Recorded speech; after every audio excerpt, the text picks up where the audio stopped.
Hello everyone, আসসালামু আলাইকুম। মারুফাস কিচেনে সবাইকে স্বাগতম। আজকে আপনাদের সাথে একটি মজাদার আচারের রেসিপি শেয়ার করব। আচারটি হচ্ছে আনারসের আচার। টক ঝাল আর মিষ্টি স্বাদের এই আনারসের আচারটি খেতে দারুণ মজা হয়। চলুন তাহলে রান্নাটি শুরু করা যাক। আচারটি তৈরি করার জন্য এখানে আমি একটি আনারস নিয়েছি। আনারসের পাতাগুলো প্রচুর পরিমাণে ধার হয়, তাই খালি হাতে এই আনারসের বোটাটা ভাঙার চেষ্টা করবেন না। আমি একটি ভারী তোয়ালে দিয়ে এইভাবে ধরে আনারসের বোটাটাকে ভেঙে নিচ্ছি। দেখুন কত সহজে আনারসের বোটাটা আমি আলাদা করে ফেললাম। এখন আমি আনারসের খোসা ছাড়িয়ে আনারসটাকে কেটে নিচ্ছি। আনারসটা বেশ বড় সাইজের ছিল, তাই আমি একটা আনারসের অর্ধেকটা দিয়ে আজকের এই আচারটা তৈরি করে দেখাবো। আনারসগুলো আমি ছোট ছোট টুকরা করে কেটে নিয়েছি। এখন এক বাটি আনারস আমি গ্রাইন্ডার জারে পেস্ট করে নেব। দেখুন কত সুন্দরভাবে আনারসটা পেস্ট করে নিয়েছি। এখন নিয়ে নিয়েছি 4টা শুকনো মরিচ। একটা কাঁচির সাহায্যে শুকনো মরিচগুলোকে ছোট ছোট টুকরা করে কেটে নেব এবং শুকনো মরিচের বিচিগুলো আলাদা করে নেব। নিয়ে নিয়েছি হাফ চামচ পরিমাণ কালো সর্ষে দানা। আমি চুলায় একটি কড়াই বসিয়ে দিয়ে দিয়েছি পরিমাণ মতো সরিষার তেল। তেল গরম হয়ে এলে দিয়ে দিচ্ছি সরিষা দানা। হালকা নেড়েচেড়ে দিতেই সরিষা দানাগুলো ফুটতে শুরু করলে দিয়ে দিব শুকনো মরিচ কুচি।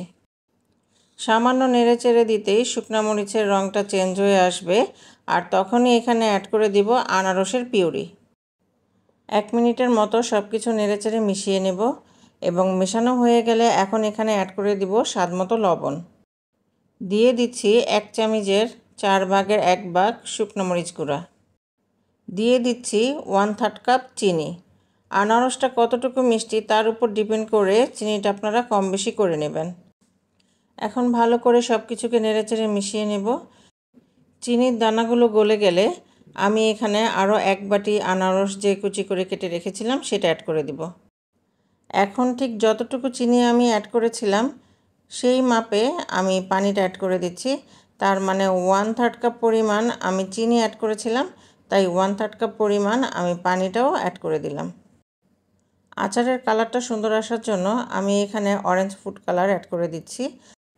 কেউ চাইলে ফুড কালারটাকে স্কিপও করতে পারেন, তবে দেখার সৌন্দর্যের জন্য আমি এই ফুড কালারটা ব্যবহার করছি। এখন সামান্য নেড়েচেড়ে দিয়ে আনারসগুলো সিদ্ধ হওয়া পর্যন্ত অপেক্ষা করব। আনারসগুলো সিদ্ধ হয়ে গিয়েছে এবং পানিটাও অনেকটা টেনে গিয়েছে। আমি আর পানিটা শুকাবো না। এখন আমি এখানে অ্যাড করে দিচ্ছি কয়েকটি কাজু বাদাম, 15-20টার মতো কিশমিশ।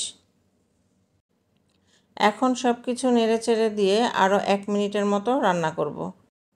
এই আচারের গ্রেভিটা ঠিক এরকমই থাকবে। এই পর্যায়ে রান্নাটি পুরোপুরি কমপ্লিট। তৈরি হয়ে গেল টক ঝাল মিষ্টি স্বাদের আনারসের আচার।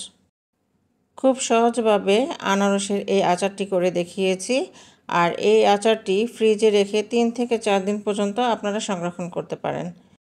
আমার এই রেসিপিটি ভালো লেগে থাকলে কমেন্ট করে জানাবেন, আর পরবর্তী রান্না দেখার আমন্ত্রণ জানিয়ে এখানেই বিদায় নিচ্ছি। আল্লাহ হাফেজ।